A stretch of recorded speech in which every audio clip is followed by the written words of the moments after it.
Welcome, marketing chefs. I've got something truly special cooking in our Omni-Channel oven today. Marketing Kitchen TV Q&A 6. Up next in the Marketing Kitchen.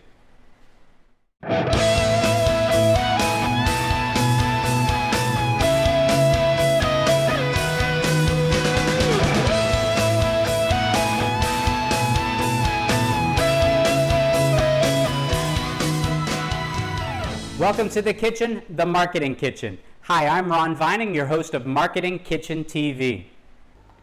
Welcome back, everyone. I would like to thank you for coming to the Marketing Kitchen TV Q&A episode number 6, where I am taking your questions that you've been asking at our Twitter account, which is @MarketingKitchenTV. Hashtag is Q&A. And we actually, with that same name, @MarketingKitchenTV, have created a new Instagram page. So I encourage you to go to Instagram, search for @MarketingKitchenTV right there, and please add us on Instagram as well as on Twitter. If you have a question, please ask it on either platform, preferably on Twitter, with the hashtag Q&A, and I will answer your questions here. All right? Fantastic. Let's get started. When we left off, well, actually the last video, sorry about that audio issue. Hopefully that won't happen again. I hope you enjoyed how I tried to recover with that voiceover. Anyway, try not to do that too many times. I'll also turn up the volume on this one a bit higher so that you don't have to turn up the volume on whatever device you are tuning in on.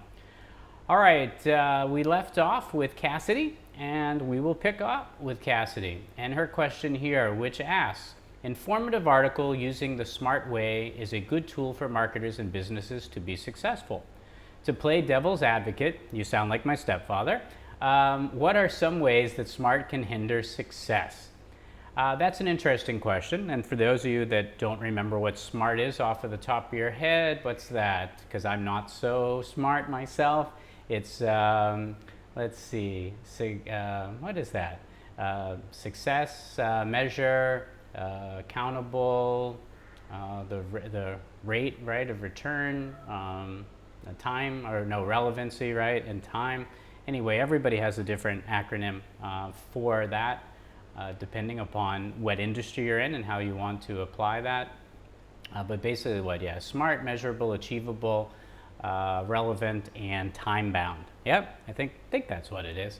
Anyhow, what are some ways that S.M.A.R.T can hinder success? Well, if we're talking about, and again, the frame of most of this is digital marketing, I would say that the only way that this could hinder your success is when it comes into the planning stage, where you set your own goals, objectives, and metrics for yourself. One thing that I always tell marketers, especially those that are trying to prove ROI and develop some type of a metric system to basically prove their worth. And I mentioned to you that I had an online chat with someone who said that their marketing budget had been slashed. They were afraid they were going to lose their job. And I said, well, time to just be more creative with your marketing. You don't need budget to put together a successful campaign. And this person said to me, no, that's not possible. Well, of course that's possible. So it's really about what objectives it is that you set for yourself. Obviously, it's nice to have budget, it's nice to have an unlimited amount of time, and it's nice to have low metrics or a bar to cross. All right, let me start the timer and I'll answer your question now. That was just my setup. Okay, I would say that in social media marketing, content marketing, storytelling, digital marketing, mobile, etc., one of the things that it will hinder, starting with the M, which is the measurable, whether or not it's achievable, whether or not it is relevant, and whether or not it's time. So the M.A.R.T aspect of this, okay? That's all of it, almost. And I have something in my eye, and oh no, I'm not practicing good behavior right now. I'm touching my eye. Okay, I think this area is clean. Okay, measurable. Make sure that you set an objective that you can hit. Obviously, you want to challenge yourself to some degree, but if you put this this metric out here, that cannot be properly measured, then it's going to hinder your success. Same goes true with achievable. Is the measurement diagnostic tool or objective or goal that you've set achievable, attainable? If it's not, you're setting yourself up for failure. Relevance. Obviously, this is important because so we talked in an earlier installment about the measurement of what is social success, let's say, and social success varies greatly. Is it likes that you want? Is it shares? For me, social success is not the number of views, the number of likes. For me, social success is the number of comments. So that shows that I've truly engaged with somebody, that they're willing to talk back. And I know that I'm a failure in most of that endeavor because it's so rare to get people to comment. But to me, that is my own personal metric of that. And so if I were to be basing the success of my social team on whether or not if we hit that objective, that person would fail all of the time. So we got to choose ones that are relevant to the campaign that we're doing. And of course, time-based. Timing is everything. One of the things that we often do with content is that we post it and we expect it to be successful without putting any investment into it. Typically, that investment is time. For example, we were posting on my LinkedIn and across Facebook, Instagram, Twitter, Line, WeChat, Pinterest for a while. We were posting 24 times a day. And the problem with doing that is there's no time for that content to breathe because let's say one of my audience members would see it, and before they could even engage with it, by the time they've seen it, there's 12 other posts that they could engage with. So now I've pulled back, and now we are posting just 12 times a day on a wall, typically let's just say on LinkedIn, but then we're also posting to groups 1 time a day, groups that we own, company pages we own, and then groups that other people have started. So we're limiting or pulling back so that the content has some time to breathe. Understanding, of course, though, that other people are posting nonstop also. So you're competing against those channels and that content. So I hope that answers your question, Cassidy. It can certainly fail if you don't set the proper attainable objectives, if they're not relevant, if you're not giving yourself enough time in the campaign. Sometimes too, let's say we're doing a content marketing program or a storytelling program, don't expect success in the first 15 days or in the first 30 days. You can certainly, there are things that you can measure, but these programs take time. And especially if you're doing it for lead generation and if you're looking to close a deal and have them lead to a transaction, it's not going to happen so fast. And if you don't give yourself enough time, then you're setting yourself up to failure. So with all of these, I would say the measurement, what you set to be your measurement and how you track that is quite critical to that. All right, I spent about 2 years explaining that instead of the 2 minutes. Let me see if I can do a little bit better on the next one. But that was a good question. All right, and man, I just can't get whatever's in my eye out. Coffee break while plane goes overhead.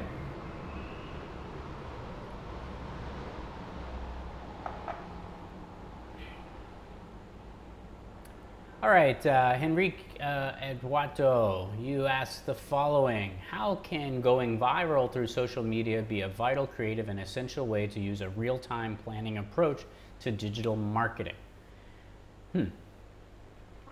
I'm not sure that going viral and a real-time planning approach fit hand in hand, because you can never predict when something is going to go viral. So I'll try to break. So in other words, that question, I'm not saying that, anyway, it's an interesting question, but they're actually two separate, completely separate things. So let me try to explain that for you.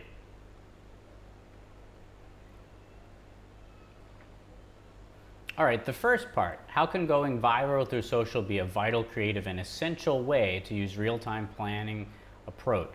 Well, I think you want to talk separately about what is a real-time planning approach, and then separately about going viral and whether or not that is a creative and essential way to fulfill your real-time plan.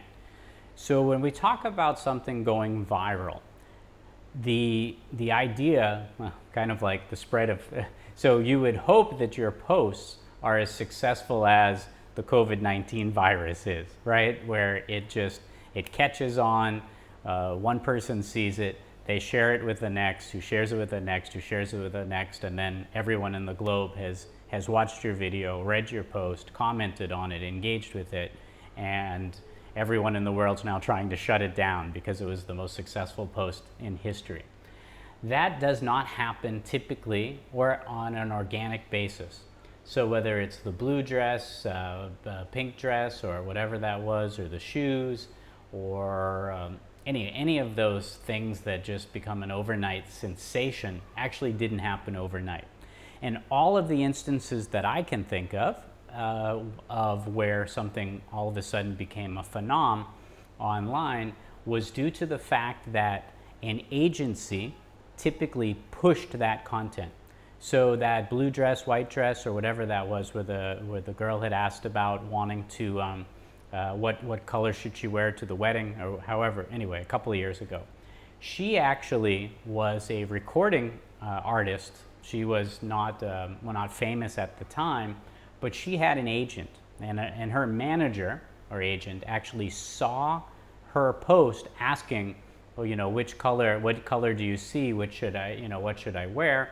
And then what had happened is that her agent had contacted a PR agency that she was working with and said, oh wow, isn't this really clever?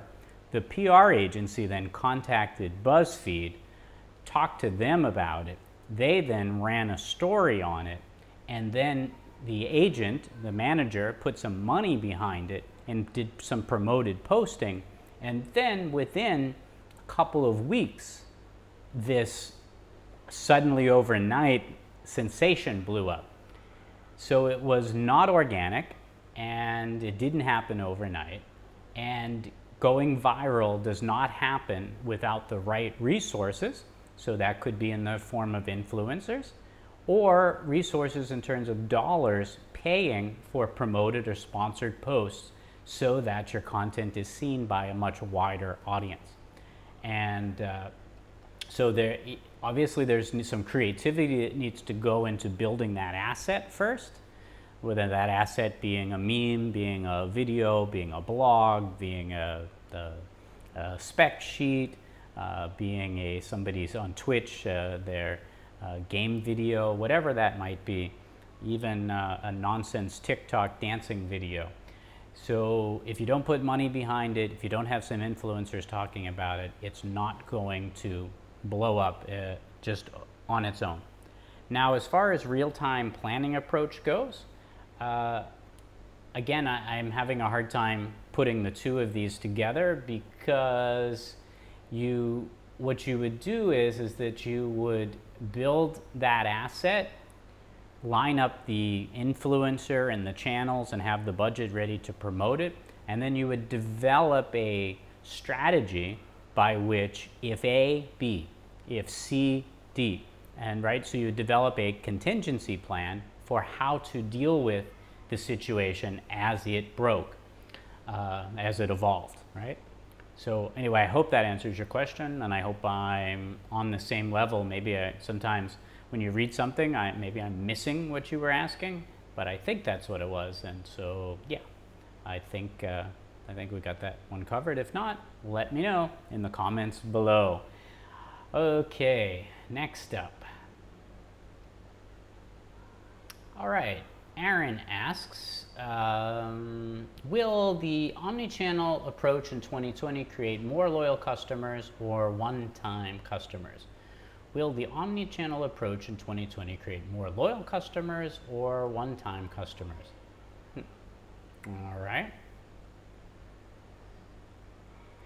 Okay, Aaron. Well, simply, the omni-channel approach is designed to create a mechanism by which you are reaching out to not only your existing customers, but hopefully you're expanding the reach so that you will be gaining or having access to a much wider audience. So take, for example, any social channel that you own. So that could even include your own. I typically could do the scale this way. That could include your own website. And then from your own website, there are all of these other channels, right, leading up to it. So that could be Twitter, that could be LinkedIn, Facebook, Instagram, Snap, TikTok, anyway, going all the way up to your website. So what would happen is OmniChannel is where understanding who my audience is, who my customer is, I'm creating content, assets, stories, memes, videos, you name it, whatever that might be. Also even products, physical locations. Think about an Instagram wall at a shopping mall, or when you go to somebody's wedding and they have the props that you can, put on yourself and then they'll take the picture of you, and then there's the feed, the person's account, and then some hashtag to use, and then you share that information. Well, all of that is putting together, like it's a campaign, if you will, right? So that's sort of an omni-channel approach, any and all channels. Having a Starbucks here, I think about the fact that Starbucks is a fantastic omni-channel brand, and that their presence is 360. They've got the physical shop, so they've got the coffee shop you go into, where they have the point of sale location. So typically even you're walking by a plaza and you see, so you're at a lifestyle mall, you're walking past, you see a standee that has 1-for-1 beverages today only, and that's once a week. But anyway, you see that sign that's there and you get excited about that, and that draws you into the store. So when you're in the store, the merchandise is there, you see merchandise, you're directed to where the queue is at based upon the flow of traffic. They've got it set up quite cleverly. You have the board where you can see the menu items, but then also in front of you have the glass. So first you passed all the merchandise while you were waiting in the queue. Then of course you have the glass display, which then has carry and go beverages, sandwiches, and then the stuff behind the glass that you have to ask for, cakes, food that needs to be heated up, etc. So that is all part of this omni-channel sales journey to increase for you to buy more. Now, of course, there's also the digital aspect of Starbucks. There's their loyalty app, right? And so I have one from every country that I traverse frequently. So just picking up my phone here. So right here, this is under the file for USA. I have one right there. I click in Singapore, and in my Singapore folder, I have one for Singapore, I have one for China, I have one for Malaysia. So they've got apps, and what do the apps do? They can engage with you as the customer on the digital. They can also do that, of course, on the web. So they've got a web-based version. They then send out EDMs. I get an EDM from Starbucks just about every day. I then can go on to Instagram or Facebook or you name it, and then I can see memes that Starbucks is putting out. So that is an entire omni-channel experience. Now, does omni-channel, and I don't know why it matters in 2020 or not, about creating a loyal customer or a one-time customer, but that omni-channel approach keeps me as the customer, a loyal customer, engaged with the brand. But at the same time, that omni-channel approach entices a new customer. And so will that person be a one-time customer? Well, perhaps not, because if their experience is rich, then they will want to engage with the brand again. But if the brand is ever present across the omni-channels, then it's a higher likelihood that the individual will become a loyal customer as well, not just be a one-timer. So I hope that answers your question, Aaron. Next up is Michael. And Michael asks, is there any hope for traditional marketing methods, or is the internet truly taking over? Can both be utilized for their respective benefits? Well, Michael, that's a good question as a follow-up to what I just answered with Aaron, because I just discussed that whole omni-channel approach, if you will. And by saying that, and I guess I'll just start the timer. So, is there any hope for traditional marketing? And the answer is absolutely yes. That standee that I mentioned is traditional marketing. Going into the shop and then seeing at the point of sale location an advertisement for their loyalty program, for the latest beverage or the latest sandwich, that's traditional marketing. When you walk into a Target, you're bombarded with marketing. You see marketing in the windows when you first drive up into the parking lot. You see Starbucks typically over to the left or the right, and they're doing some traditional point of sale marketing.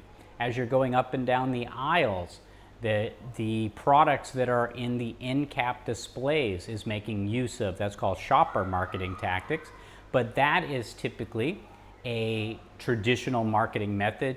Brands pay money to be on the end cap so that their products are featured above all others, the stuff buried in the aisles. You will then find Lego, for example, as in, I'm changing up things that are on the counter, so you've got new things to see at each episode. So take a look for that and see if let me know if anything changes or if you wonder what's there. Lego, when you walk into, well, old school Toys R Us, but you walk into a Target or a Walmart or a Macy's, you will find that Lego has some interactive displays where they've got a number of different ways that their products are standing out from the traditional aisle to grab and catch your attention. Lego uses light and sound and motion with some of their displays to really catch your attention. If you're in the grocery store, you'll see or hear a product being advertised, or a light will be blinking, and you can't help but see that. So there's a number of traditional marketing techniques that are still in effect. Think about if you take the subway or the bus. You're seeing traditional marketing in the what are called out-of-home displays. Billboards that you see, whether they be static or dynamic, that's traditional marketing. Omni-channel is really about understanding any time in the consumer's path to purchase on their journey, and their journey is throughout their day, throughout their life, they're being bombarded, or you have the chance of bombarding somebody with a message from the minute they wake till the minute they go to sleep. And that can be on traditional TV or streaming TV, that can be in the physical landscape or space that's there. And then of course that can be completely all in the digital space. What we see on our phones, what we see on television, again, whether that's traditional cable or so broadcast or streaming, whatever it might be. So your job as a marketer is to understand who your customer is, understand what channels they're most going to see across their consumer journey, and then make use of messaging or having relevant content across that journey so that your customer wakes seeing you and goes to sleep seeing you. And how does that work out? That would be a much longer answer, but the short of that is identifying who that person is. So they wake up and they go to check their social, and well, first they go to check their email. They get an EDM from you. The next step is they go to look at social. They see a sponsored post or promoted post or an ad or something from you. They get up, and while they're having breakfast and brushing their teeth, maybe they have the news on. They see a television commercial from you. They get out of their house, whether they're in a car, whether they're taking a bus or a subway, they see a billboard or a transit display. When they're walking to their office, they walk past your shop potentially, they would see that standee. Maybe they go into the shop and they see the marketing message there. Maybe during their lunch break, they hit a Target or a CVS or a Walgreens and they see the advertising that I mentioned. So you see how this whole process could repeat itself, so that then by the end of the night, what's happened is they're about to go to sleep. What do? Check their email. They have another EDM from you. They look at social. They have another ad, a sponsored or promoted post from you. So they woke seeing you, They went through their entire day seeing you, and they go to sleep, and you're the last thing they see or hear too. Now, as the more creative your content is, the more compelling it is, the more infotainment it is, it's really, again, about trying to create an experience. So the better experience that you create, the greater the potential opportunity that your customer won't see all of these messaging as boring or annoying or repetitive. They'll see it as something engaging. And that's why good content marketing, good story-based content marketing can really set you apart from the competition. Now, this doesn't just have to be in a B2C environment. This can also be in B2B. People usually would say to me, "Oh, Ron, you're just talking about consumer marketing." And no, I'm not. What I'm talking about is a great B2B strategy as well, where you can reach C-level decision makers across these same channels, because you know what? C-level decision makers also live in this physical environment that consumers do too, and they can be bombarded by these good messages. I think about at the time when I was flying through the Hong Kong airport quite heavily. They were always, because the audience at the Hong Kong airport were typically C-level decision makers using Hong Kong as a hub to traverse the globe to do international business. They had, more than any other airport that I can recall, and also, then I picked up on it years later in Narita in Japan as well, Singapore too. They were doing ads from Oracle, and then when SAP was a client of mine, I'd suggested that SAP follow a similar track as well. And they would be running these high-level ads that to the consumer, they would just see it as an interesting message. But to the business operation mind, they would be seeing these messages subtly that then would soften them up so that when a salesperson were to call on their firm to try to pitch them a multi-million-dollar software package, they had subliminally been seeing these messages across social and in the physical spaces that they were trapped in, let's say at an airport, because there's not a lot that you can do at an airport other than traverse through it and wait.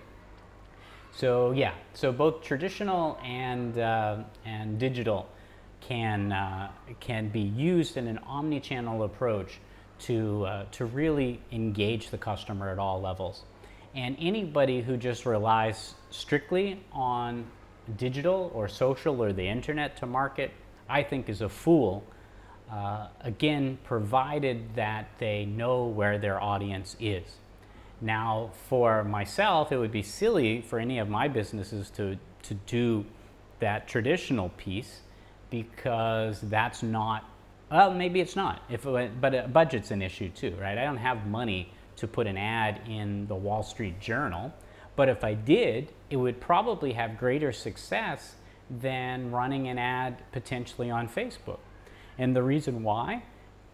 Because the C-level decision maker that would hire me to do a consulting engagement would be unimpressed seeing the targeted ad on Facebook, but they would see the ad in the Wall Street Journal and they'd say, wow, this guy's serious. He dropped some cash on this ad. His business must be doing well. This is somebody I should be doing business with. Does that make sense? So it's really about understanding the head, what's in the mind of your customer, whatever level they may be in, whether they're buying a toothbrush or whether they're buying into a $1 to $5 million contract or more to do some line of work. All right, I hope that answered your question, Michael. And I'm actually going to call episode 5 to a conclusion, and I will pick up in, episode 6. I'm so excited to just keep filming these. All right, so this concludes episode 6, and we'll pick up with Matt for episode 7. Thank you again for tuning in to this episode of Marketing Kitchen TV Q&A Live, where these are unedited and I'm just taking your questions and just sharing what I know about them, and hopefully you're finding this content relevant. If you'd like to ask a question here on Marketing Kitchen TV, all you need to do is go to our Twitter feed at MarketingKitchenTV, utilize the hashtag Q&A, and I will answer your questions here.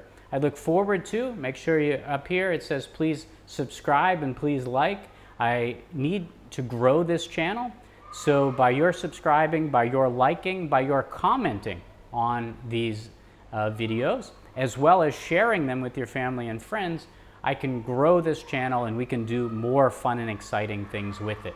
And also, as I mentioned, I just started a new Instagram channel. It can also be found here.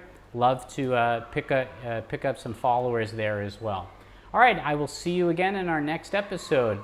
Thanks again for tuning in for episode 6. See you again with Matt's question in episode 7. I hope you enjoyed this episode. Remember, there's always fresh content simmering on our storytelling stovetop. So whatever happens in this kitchen shouldn't stay in this marketing kitchen. I'm Ron Vining, your host, reminding you to invite your family and friends to the next episode of Marketing Kitchen TV.